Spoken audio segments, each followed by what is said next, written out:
Hi, folks. Here's another close reading passage from Jane Austen. This is one we did in class, in case you weren't there. And this is the Carriage. So let me set up the scene. This is in chapter 10. It's pages 66 to 67 in your book. So this is at Upper Cross. So they all go out for a long walk. And when they stop, Anne's been overhearing Wentworth and Louisa talking about her. It just on the other side of some trees. And so she's kind of got, all the feels like she does. Now they're walking back. Anne's tired. And so just to set that scene, nobody really, of course, notices. This Carriage is going to come along with Admiral and Mrs. Croft, and we'll see what happens. This long meadow bordered a lane which their footpath at the end of it was to cross, and when the party had all reached the gate of exit, the carriage, advancing in the same direction which had been some time heard, was just coming up and proved to be Admiral Croft's gig. He and his wife had taken their intended drive and were returning home. Upon hearing how long a walk the young people had engaged in, they kindly offered a seat to any lady who might be particularly tired. It would save her full a mile, and they were going through Upper Cross. The invitation was general and generally declined. The Miss Musgraves were not at all tired, and Mary was either offended by not being asked before any of the others, or what Louisa called the Elliot pride could not endure to make a third in a one-horse chaise. The walking party had crossed the lane and was surmounting an opposite stile, and the Admiral was putting his horse into motion again, when Captain Wentworth cleared the hedge in a moment to say something to his sister. The something might be guessed by its effects. "Miss Elliot, I'm sure you are tired," cried Mrs. Croft. "Do let us have the pleasure of taking you home. Here is excellent room for 3, I assure you. If we were all like you, I believe we might sit 4. You must, indeed you must." Anne was still in the lane, and though instinctively beginning to decline, she was not allowed to proceed. The Admiral's kind urgency came in support of his wife's. They would not be refused. They compressed themselves into the smallest possible space to leave her a corner, and Captain Wentworth, without saying a word, turned to her and quietly obliged her to be assisted into the carriage. Okay, we're going to stop here for a minute. This long meadow bordered a lane which there...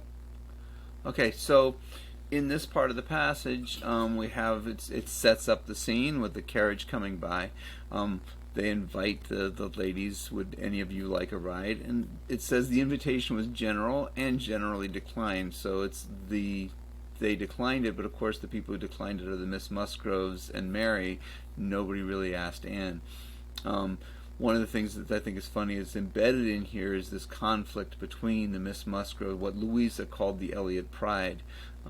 Mary is either offended, or we've got Louisa's kind of conflict with Mary embedded in this little tussle they're having over who's going to take. So nobody's going to take the carriage, and you can see then everything goes back into motion. We move into this past imperfect. They had crossed the lane. They were surmounting an opposite stile. The Admiral was. Everything's on the verge of going away again, and Anne's going to be left behind just like she always is. And then all of a sudden, Captain Wentworth clears the hedge in a moment. I love this kind of a superhero move. I imagine him jumping over the hedge to ask his sister. Of course, what he says is, "Can you give Anne a ride?" And you see her reaction is warm. I assure you, if we were all like you. So we have that. And then we have another of these wonderful sentences you get in Austen where everything rushes to an end. The Admiral's kind urgency came in support. They would not be refused. They compressed themselves into the smallest possible space. And Captain Wentworth, without saying a word, turned to her and quietly obliged her to be assisted into the carriage. So Anne gets kind of rushed into the carriage by this long sentence here. And I love this phrasing at the end. Captain Wentworth, notice he doesn't say anything to her. He's only whispered something to his sister. He turned to her, he quietly obliged her to be assisted into the carriage. I don't even know what that means. Did he put his hand out? How do you quietly oblige somebody to be assisted? It's a very strange turn of a phrase when you think about it. He obliged her to be assisted, but there's force in it. She's obliged. She can't turn it down. She's assisted. She's helped in. but how he helps her in, there's their physical contact here. It's not distinct. It just has this sentence. So it's actually the force of his will, and that's what we're going to start the idea that he himself had done it. Yes, and with the word yes here, we're moving into this free and direct discourse where she's talking it through to herself. Yes, he had done it. She was in the carriage and felt that he had placed her there, that his will and his hands had done it, that she owed it to his perception of her fatigue and his resolution to give her rest. She was very much affected by the view of his disposition towards her, which all these things made apparent. This little circumstance seemed the completion of all that had gone before. She understood him. He could not forgive her, but he could not be unfeeling. Though condemning her for the past, and considering it with high and unjust resentment, though perfectly careless of her, and though becoming attached to another, still he could not see her suffer without the desire of giving her relief. It was a remainder of former sentiment. It was an impulse of pure though unacknowledged friendship. It was a proof of his own warm and amiable heart, which she could not contemplate without emotions so compounded of pleasure and pain that she knew not which prevailed. Her answers to the kindness and the remarks of her companions were at first unconsciously given. They had travelled half their way along the rough lane before she was quite awake to what they said. Okay, so just yes. Just going here. So what I want to pay attention to in this part is, it strikes me, is the series of parallels that she creates here, the series of parallel structures as she works her way through, as Anne works her way through her feelings. He had done it. He had placed his will, his hands, his perception, his resolution. This is his doing, his attention to her, which is what's giving her this set of feelings. And the counterpoint to that in this very first first sentence or two sentences is her. She was in the carriage, placed her there.